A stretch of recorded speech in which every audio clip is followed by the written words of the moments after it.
Srinivasa Ramanujan.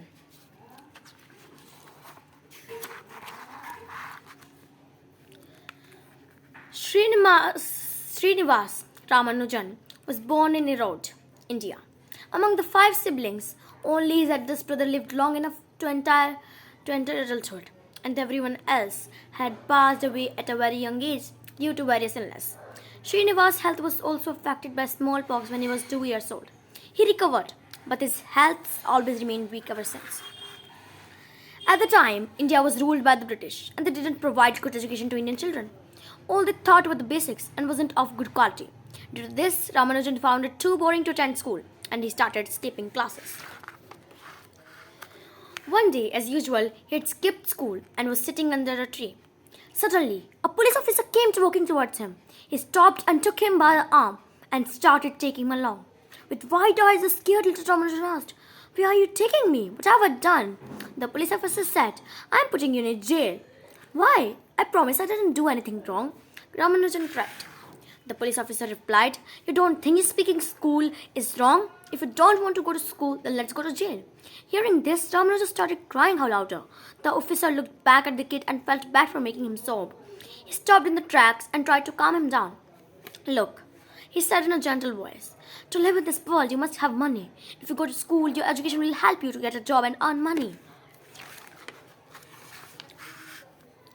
Ramanujan sniffled as he asked, "Were you going to put me in jail?"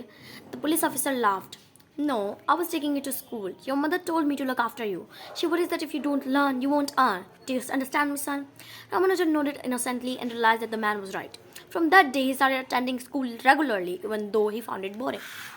However, soon, he was introduced to a subject called mathematics, and then suddenly tickled his interest in learning.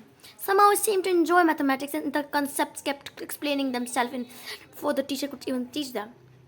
One day, he got his hands on a book written by mathematician G.S. Carr called A Synopsis of Elementary Results. It was approximately 1,000 pages long and contained nothing but plain theorems without an explanation.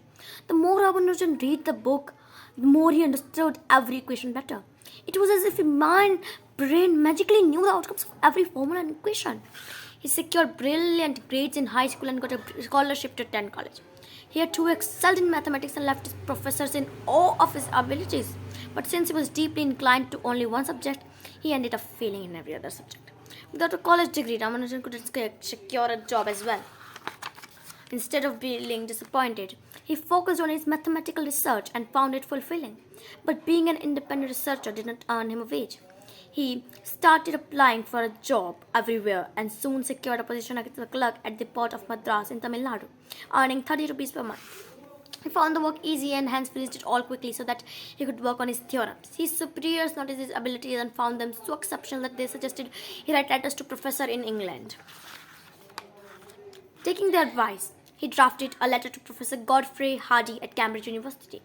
Upon receiving such a long letter from an Indian stranger, Hardy thought he was being fooled.